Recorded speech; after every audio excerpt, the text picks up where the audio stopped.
This is Matthew chapter 13 and verse 9 says, "Who has ears to hear, let him hear." And the disciples came and said unto him, Why speakest thou unto them in parables? He answered and said unto them, Because it is given unto you to know the mysteries of the kingdom of heaven, but to them it is not given. Call hello Yahweh, Ba'ashem Yahweh Shai, Ba'ashem Rakakwadash. Double honors to the apostles and elders of Great Millstone, and peace and salutations to the 144,000, the house of David, to the rest of the elect that's been scattered abroad, that may look like the heathen, but still stand back to Abraham, Isaac, and Jacob, to USA Shalom. Swap y'all from the Providence, Rhode Island camp. Lord willing, this lesson's edifying, straight to the point. And the title is going to be something along the lines of reasons why you can't read the Bible for face value, or reasons why you need a spiritual eye to understand the Bible. And this really stems off of the way that these so-called Christians believe or interpret the scriptures. And, brothers know, right, that they like to misinterpret who salvation is for. They read the Bible so literal that they don't see how Mystery Babylon, or the virgin daughter of Babylon, actually applies to America. And, Yahweh Shai had made a statement, right, as to why he speaks in parables. And actually what I want to do is I want to go to the blue letter, okay, and I want to get the word for parable, okay, and then I'm going to get the word for mysteries, okay. This is the word for parable in the Greek, and as you see right here, it says metaphor, okay, a metaphor, a comparison of one thing with another. Right here, a narrative fictitious but agreeable to the laws and usages of human life, by which either the duties of men or the things of the Most High, particularly the nature and the history of the Most High's kingdom, are figuratively portrayed. A parable, a earthly story with heavenly meaning. Okay, because the truth is that not everyone is going to have that heavenly understanding. As he said it, that it was given unto you, speaking to the disciples, which later became apostles, which literally came back in the reincarnation and are here today. Okay, so what really proves that is that John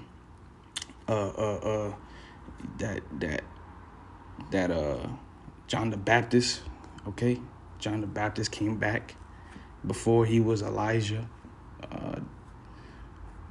as a man on the earth, and he came back as Abba Bivens. And so here it is, the scriptures are repeating itself, but man doesn't seem to understand that we're really just reliving what we're reading, and it's all spiritual. See, the captivities that we read about, okay, we are yet in this day in our captivity. So we're going to go through similar things. The things that took place in 70 AD, they're going to happen again during a time called Jacob's trouble. You see, these are things that Christians can't understand because of what? Because they don't have the mysteries. Now, I wanted to go into the word mystery.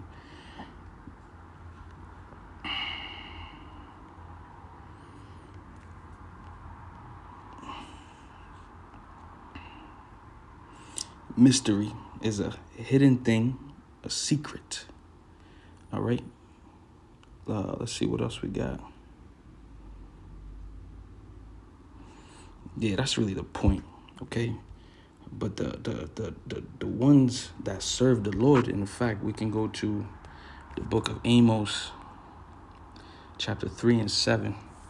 Right. The secrets of the Lord are given to particular men that stem from a particular man, that man being Jacob. Okay?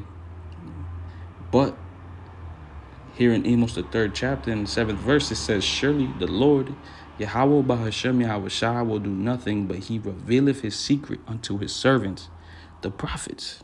Okay, and then just to prove that, the servants stem from the man called Jacob. All right. Here, this is Romans 3:1. It says, what advantage then has the Jew? Or what profit is there of circumcision? Much every way, chiefly because that unto them were committed the oracles of the Most High. And what is the oracles? Let's go ahead and look up the word oracles.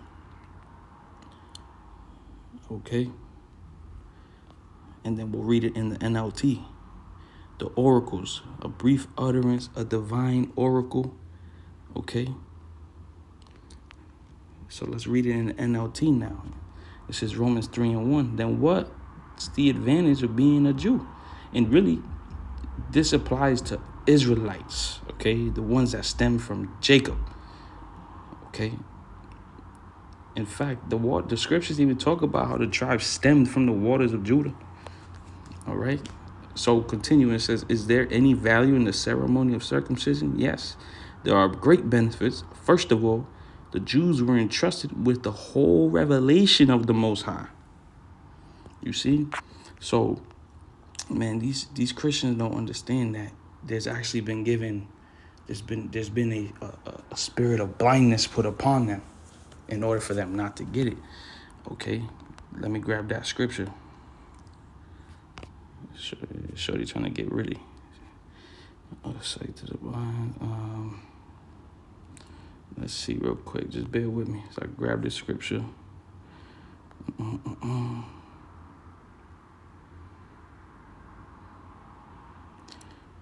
believe it's in one of the writings of Paul.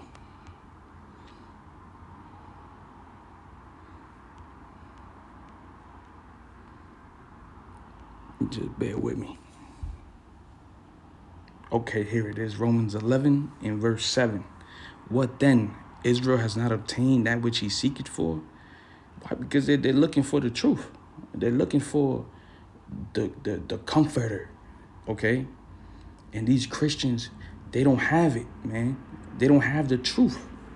For a nigga to sit there and say, for instance, 2/3 Israelites that get destroyed are to not come back in the kingdom of heaven because it's not written anywhere.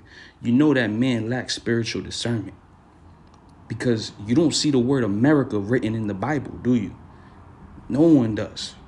And if you do, I'll give you $100 if you find it and you read it to me, right?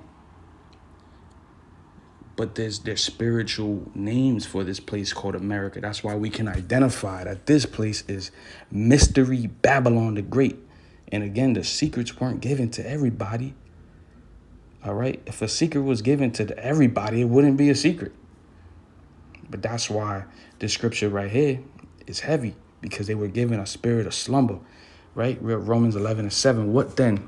Israel has not obtained that which he seeketh for, but the election have obtained it, and the rest were blinded. According as it is written, the Most High has given them the spirit of slumber, eyes that they should not see, and ears that they should not hear, unto this day. All right? Unto this very day. You see? So the whole concept of reincarnation, you can even extrapolate that from this verse here. Because if the spirit of slumber was on the people back in the time when, Yahweh Shai was roaming the earth, Paul was roaming the earth, John the Revelator was roaming the earth, and it's on them still to this day, then it's clear as day that when you go to Daniel, the 12th chapter, in the 13th verse, it's talking about reincarnation. Daniel 12:13. But go thou thy way till the end be, for thou shalt rest and stand in thy lot at the end of days. And this was being told to Daniel, right? But this applies to everybody on the planet Earth. All right, but the lesson's not really about reincarnation, but it's more so about how these so-called Bible teachers that proclaim themselves to be Christians, right? But really they have an Edomite doctrine, Edomite Christianity doctrine. All right, they can't see the spiritual aspects of the scriptures. Okay, they can't. And you know how you can always get them? You ask them, okay, so let's go to here when Yahweh Shai was with his men during the Passover. Okay, and let's read John 6 in verse 53.